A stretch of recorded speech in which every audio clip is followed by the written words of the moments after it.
Hello and welcome. I'm Ramesh Ramachandran and this is Voice of the Global South.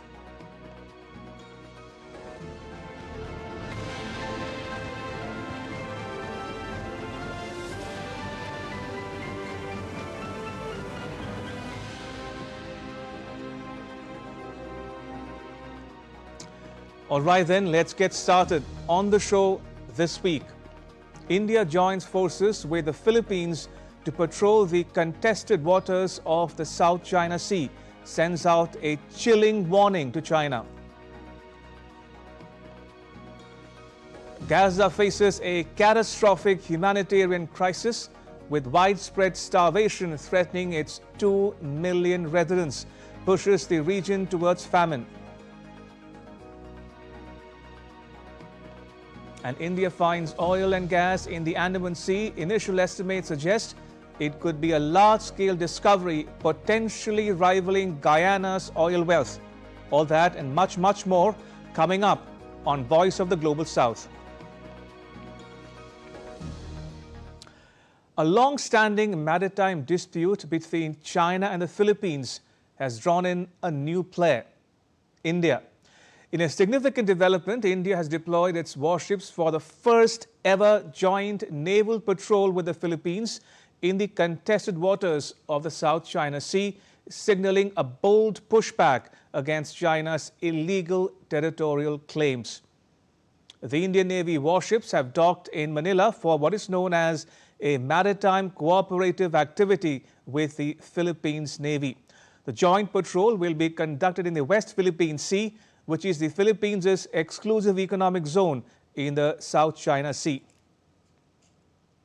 Now, these are the same waters in which China's Coast Guard and maritime militia vessels have frequently harassed Philippine vessels, fired water cannons and blocked resupply missions to outposts such as the BRP Sierra Madre.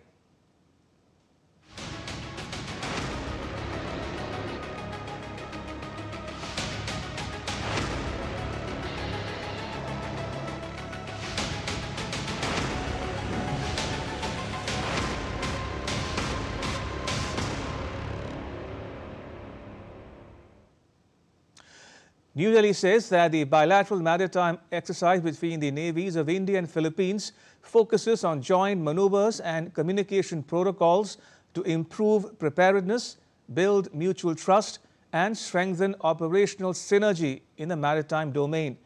Manila, in turn, says it is aimed at combating instability in the international waters, code for China's coercive tactics. The joint patrol coincides with President Ferdinand R. Marcos Jr.'s 4th to 8th August visit to India. President Marcos' visit is expected to further deepen the defense ties with India. The Philippine news agency quoted the Philippines Armed Forces Chief General Romeo Brawner Jr. as saying that Manila is ordering more equipment and weapon systems from India. The general told the web-based news via service owned by the Philippine government that Indian equipment is 1, of high quality and 2, affordable. He said that the joint maritime drill is not a show of force but a show of unity and solidarity among like-minded countries that value a free and open Indo-Pacific.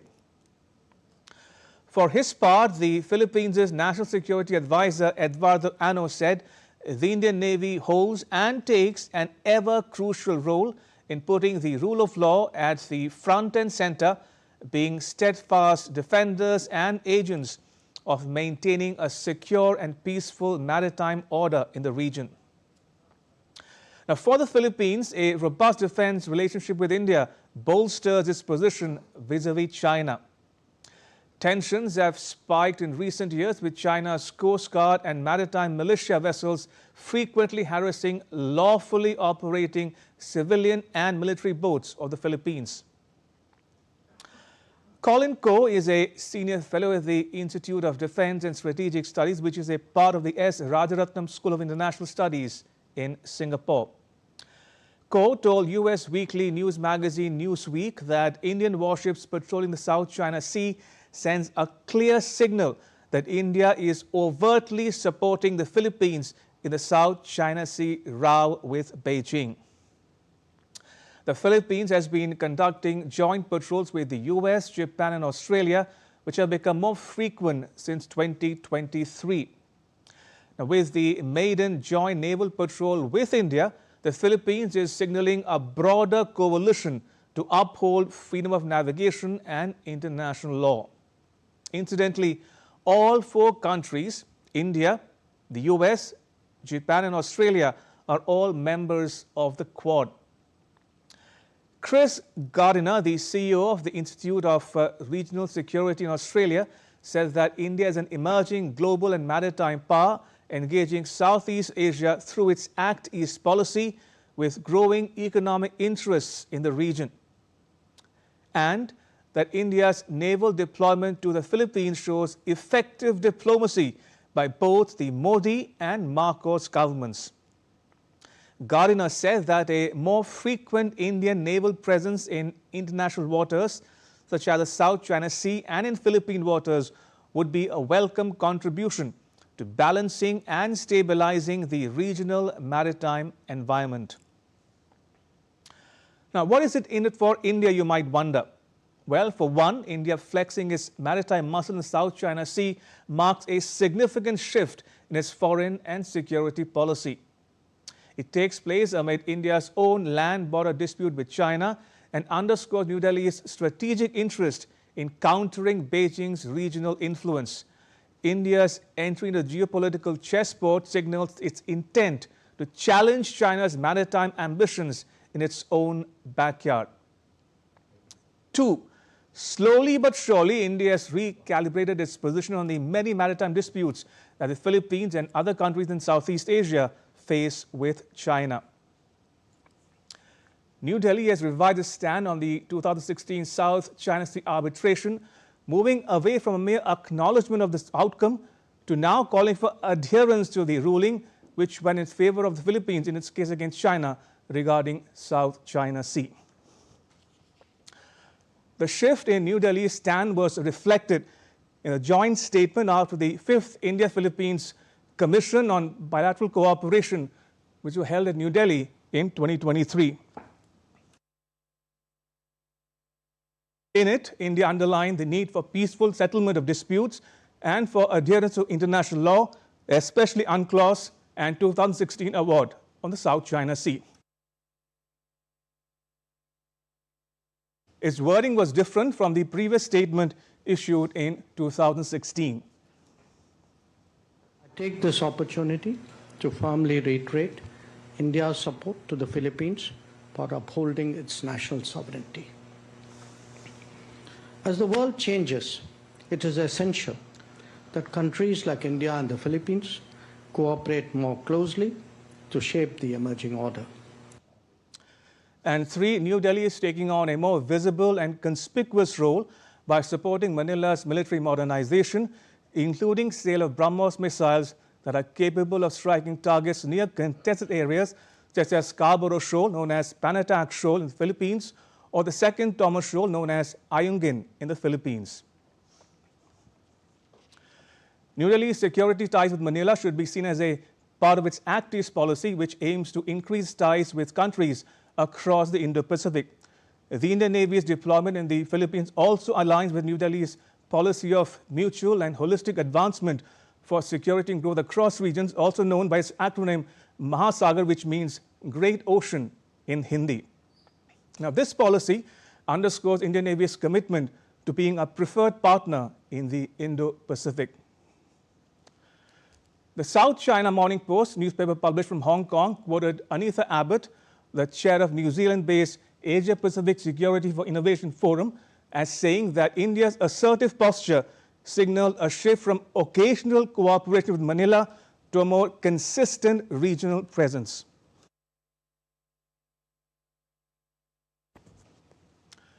Abbott said, I quote, "By cooperating with the Philippines, India will be able to extend its reach eastward and build maritime depth, which consequently enables India to project itself as a pan-Indo-Pacific maritime power.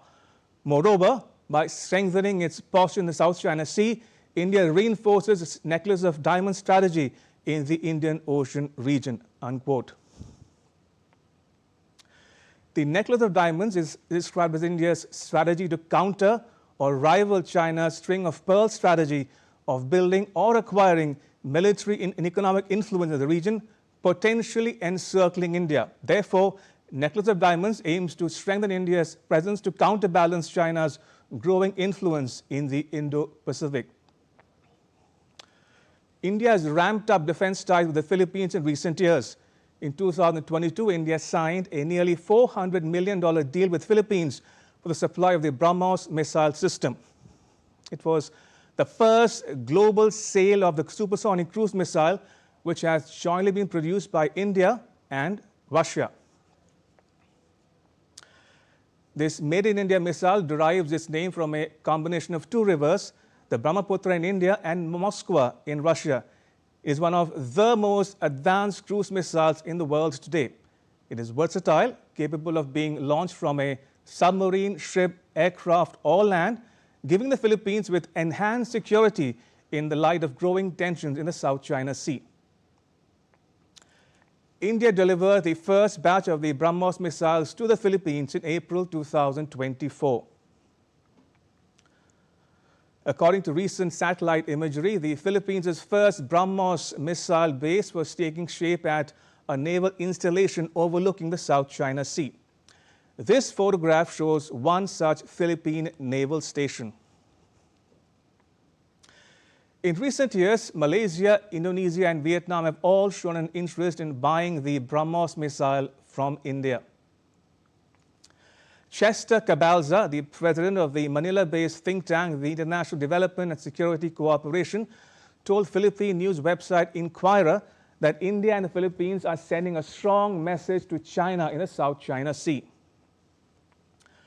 The website quoted another Philippine analyst, Don McLean Gill from the De La Salle University, as saying that one might see India making more efforts for exploring ways to take part in the modernization of the Philippine military.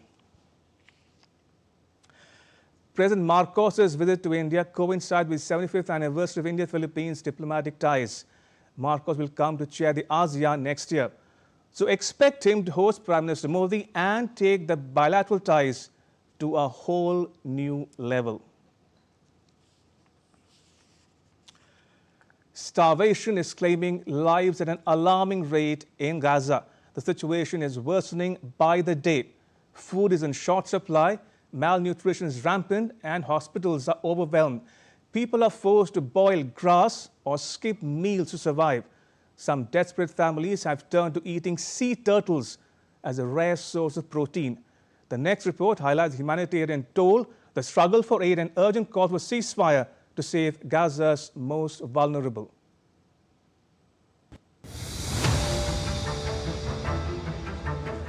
In today's wars, drones, missiles and fighter jets dominate the battlefield. But in Gaza, a far more primitive weapon is being used: hunger. And it's proving just as lethal. Since March, Israel has enforced a blockade on Gaza, cutting off aid, food and fuel to nearly 2 million people. Humanitarian agencies, eyewitnesses report a dire reality. Children visibly emaciated, families boiling grass to eat, and parents forced to choose which child eats. As the blockade tightened, the UN and aid organizations sounded the alarm. They say that Gaza faces a worst case of famine. A majority of the displaced people carrying empty containers stand in the hope of filling them with food. Now I have gone 10 straight days without tasting bread. I eat lentil soup distributed by community kitchen. I can't buy flour at all. I have no money to buy it, so I try to get anything kitchen distributes. People of Gaza are hungry people. Gaza's health authorities have reported more people dying from hunger-related causes. At least 154 deaths have been recorded, among them 89 children. Most of them died in the last few weeks.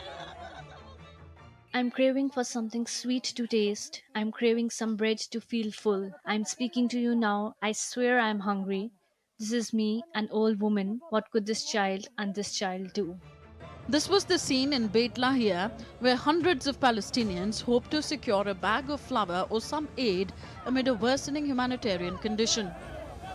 Starvation has allegedly become a tactic, an allegation that Israel firmly denies. It maintains that aid has been consistently allowed in. Prime Minister Benjamin Netanyahu has publicly rejected accusations of deliberate starvation, calling them lies. But the main thing that I want to stress is the importance of winning the battle for truth. And that is a battle that we fought even as we speak now. Israel is presented as though we are applying a campaign of starvation in Gaza. What a bold-faced lie. There is no policy of starvation in Gaza, and there is no starvation in Gaza. We enable humanitarian aid throughout the duration of the war to enter Gaza, otherwise there would be no Gazans. And what has interdicted the supply of humanitarian aid is one force, Hamas. Again, the reversal of truth. Hamas robs, steals this humanitarian aid, and then accuses Israel of not supplying it. But the death toll tells a different story. Between April and July, more than 20,000 children were admitted for treatment for acute malnutrition. 3,000 of them were severely malnourished. Famine is reached when at least 20% of people face extreme food shortages. 1 in 3 children are acutely malnourished, and 2 people out of every 10,000 die daily from starvation-related causes. US President Donald Trump described the situation in Gaza as terrible. He said the US has contributed $60 million for food aid. Washington, D.C. accused Hamas of diverting money and food resources. Representative Marjorie Taylor Greene has said that what is occurring there is a genocide. Do you agree? Oh, it's terrible what's occurring there, yeah. It's a terrible thing. People are very hungry. You know, the United States gave $60 million for food, and it's a shame because nobody, I don't see the results of it. And we gave it to people that in theory are watching over it fairly closely. We wanted Israel to watch over it. Part of the problem is Hamas is taking the money and they're taking the food. But we gave $60 million a couple of weeks ago. Nobody said anything about it. Nobody said thank you, but I didn't need the thank you. I just wanted the people to get fed, and we're helping out financially with that situation. It's a terrible situation. Taking note of the international outrage, Israel has implemented certain measures. On 27 July, Israel announced a tactical pause in military operations in select areas of Gaza, with 10-hour windows meant to allow aid to pass through. That same day, 120 trucks entered Gaza. It was a small breakthrough, but far from sufficient. The UN says that Gaza needs 500 to 600 trucks per day to meet basic humanitarian needs. Since May, the average has hovered around 70 trucks daily, according to Israel's Customs Authority. In tandem with the tactical pauses, Israel has allowed more aid to be airdropped. The United Arab Emirates launched 57 airdrops over 4 days, delivering nearly 4,000 tons of aid. Egypt joined in, deploying 4 aircraft that dropped food into otherwise unreachable zones. On 31st of July, a US cargo plane dropped aid across central Gaza. Trump's special envoy Steve Witkoff has visited the region to oversee food delivery systems and finalize an emergency plan to accelerate the access to aid. Meanwhile, Israel has asked non-UN organizations to register with its newly established Ministry for Diaspora Affairs and Combating Anti-Semitism. The registration requires disclosure of details of Palestinian staff, a move most NGOs are resisting, citing risks to the safety of their staff amid the high number of aid workers killed during Israeli strikes. This, even as Israeli airstrikes on Gaza continued. On 30th July, at least 48 Palestinians were killed while seeking aid, according to Gaza's health ministry. Rafah and northern areas remain under aerial bombardment, even as aid convoys attempt to enter. Israel says that its military operations will continue until Hamas releases all the hostages. Global patience is wearing thin. More countries are calling for an end to the war. Also, France intends to recognize the state of Palestine in September. British Prime Minister Keir Starmer has come under intense pressure domestically. The UK says it will recognize a Palestinian state unless Israel agrees for a ceasefire in Gaza. For his part, Trump said at the opening of his new golf course in Scotland that he was working with Israel to get things straightened out.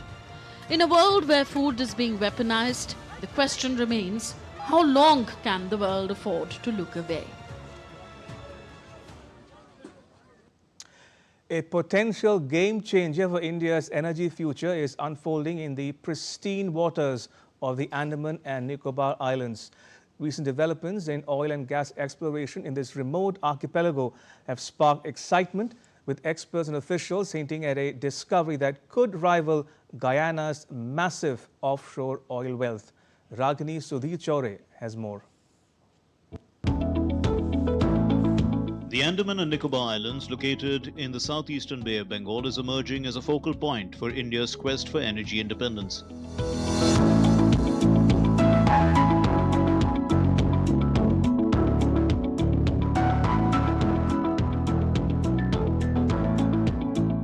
The country is on the cusp of a major oil discovery in the Andaman Sea that is comparable to Guyana's transformative reserves. A discovery of this scale could transform India's $4 trillion economy, potentially propelling it towards a $20 trillion valuation. We have the potential of several Guyanas in the Andaman Ocean. Here there is reasonable expectation because we found it in all those in that basin, and in so many, I've got 2.5 pages of those exact locations listed, that you will find it. But you will have to go there, cost, how much it is, all needs to be evaluated, but it's pointing to good news. The Andaman and Nicobar Basin is part of an island arc system stretching from Myanmar to Indonesia. It is positioned at the tectonic crossroads of the Indian and Burmese plates and forms part of the Bengal-Arakan sedimentary system. It is a vast and geologically promising frontier which experts believe could hold the country's next major energy breakthrough. Its proximity to proven reserves in Myanmar and Indonesia only amplifies this potential. In a landmark move by New Delhi, nearly 1 million square kilometers of previously off-limits offshore areas were opened for exploration in 2022, a shift that has sparked an unprecedented surge in oil and gas activity across the country's deep water frontiers. The Indian government's updated strategy includes aggressive seismic acquisition, early-stage exploratory drilling, and deeper international collaboration. National oil companies, including ONGC and Oil India Limited, are spearheading this frontier push. 4 wells are planned in offshore basins, including one in the Andaman and Nicobar region. These wells aim to test geological theories, validate petroleum systems, and pave the way for future commercial discoveries. Petroleum Minister Hardeep Singh Puri told Parliament that India's exploration strategy is now entering uncharted territory, both geographically and geologically. In the ultra-deep waters of the Andaman, ONGC and OIL are going where India has never gone before, drilling as deep as 5,000 meters. One such wildcat well has already yielded exciting signs, early proof of an active petroleum system in the East Andaman Back Arc region. It is a system geologically comparable to Myanmar and northern Sumatra, and a potentially game-changer in India's search for energy self-reliance. However, challenges remain. Offshore drilling is capital-intensive, with each well costing around $100 million, and commercial production could take years, but the groundwork is being laid. As exploration accelerates, so does the need for caution. All offshore activities require clearances under a 2006 notification, a process that mandates scientific review, local consultations, and environmental approvals from the Ministry of Environment, Forest and Climate Change. Only with these safeguards in place can operations proceed. Parallel to oil and gas, offshore mining is also gaining pace. 13 offshore blocks have been auctioned by the Ministry of Mines, including for construction sand in Kerala, lime mud in Gujarat, and polymetallic nodules in the Greater Nicobar region. Meanwhile, the $9.3 billion Great Nicobar Holistic Development Project is reshaping the region with plans for a transshipment terminal, international airport, power plant, and township. A trunk road will cut across the island, raising both hopes for growth and concerns about environmental impact in this biodiversity hotspot. India is now deep in the waters of opportunity. From seismic surveys to scientific wells, from wildcat drilling to ecosystem assessments, the Andaman and Nicobar frontier is more than just a new basin. It is a bold bet on energy security, self-reliance, and strategic foresight. As the nation dives deeper, the world watches closely because the next big discovery may lie just beneath the waves. Ragini Sudhir Chore for DD India. And that's a wrap. Thanks for watching. Bye-bye.